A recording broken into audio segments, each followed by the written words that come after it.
Assalamualaikum warahmatullahi wabarakatuh. Alhamdulillahirrabbilalamin. Wassalatu wassalamu ala asyrafil anbiya wal mursalin wa ala alihi wa sahbihi ajmain amma ba'du. Yang saya hormati Ibu Haja Siti Niswatun Hasanah serta teman-teman yang saya banggakan. Apa kabar semuanya? Saya harap semuanya sehat selalu ya. Di sini saya akan menyampaikan sebuah pidato tentang dampak pelecehan seksual terhadap korban. Saya ingin bertanya, apa yang ada di pikiran kalian kalau mendengar kata-kata pelecehan seksual? Perlu saya ingatkan bahwa pelecehan seksual itu adalah kasus serius yang tidak untuk ditertawakan. Banyak korban-korban pelecehan seksual yang tidak berani membuka mulutnya karena mereka malu dan takut di waktu yang bersamaan, apalagi sampai ditertawakan.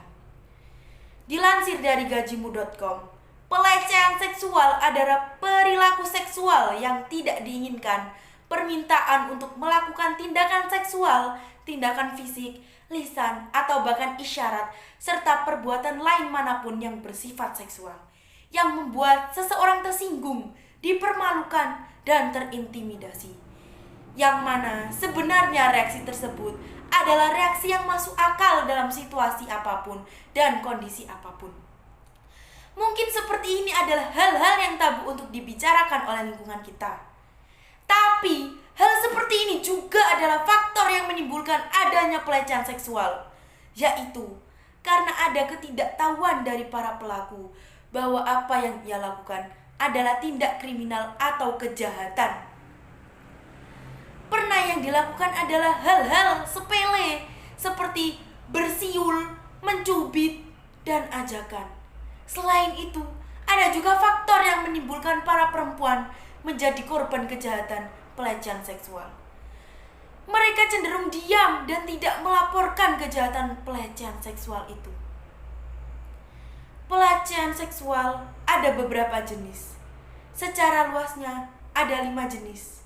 Di antaranya yang pertama, pelecehan fisik, termasuk menyentuh, sentuhan yang tidak diinginkan dan yang mengarah ke arah seksual, yaitu seperti mencium, menepuk, mencubit, melirik, dan menatap.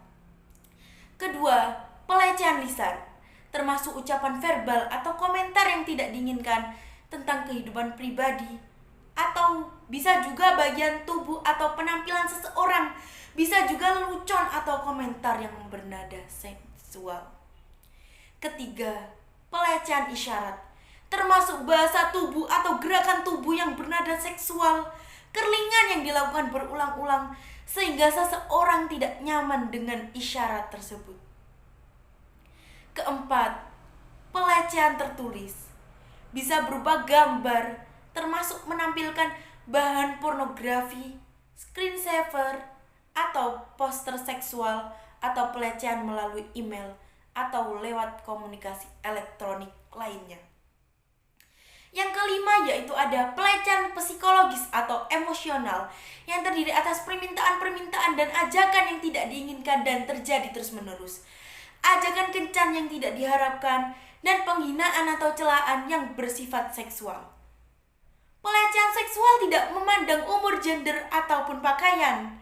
Buktinya, pada 2018, berdasarkan data Sistem Informasi Perlindungan Wanita dan Anak, jumlah pelaporan kekerasan yaitu ada 12.867 kasus.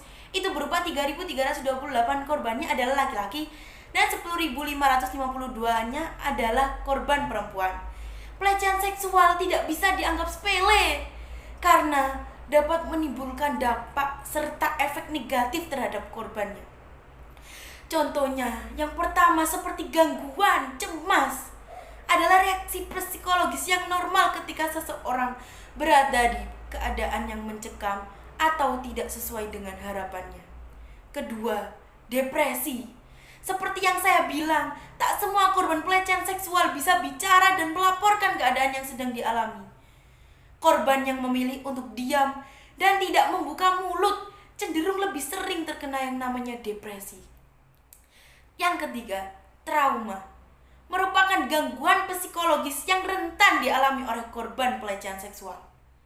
Tingkat lanjut seperti korban percobaan pemerkosaan. Pada gangguan ini, korban akan terbayang-bayang oleh kejadian yang ia alami. Keempat, histeria atau bisa juga disebut gangguan konversi merupakan salah satu gangguan psikologis ekstrim yang dialami oleh korban pelecehan seksual. Gejala histeria umumnya adalah tiba-tiba kehilangan kendali oleh salah satu bagian tubuh secara mendadak. Agar dapat terhindar oleh gangguan-gangguan tersebut, korban pelecehan seksual hendaknya melakukan hal seperti ini. Pertama, bicara dengan seseorang yang dapat dipercaya dan jangan dipendam sendiri, karena itu akan menimbulkan yang namanya depresi. Yang kedua, jika berbagai pihak menanyakan tentang hal tersebut, kita mempunyai hak untuk tidak membicarakannya terus, karena itu akan menimbulkan perasaan tidak nyaman bagi kita.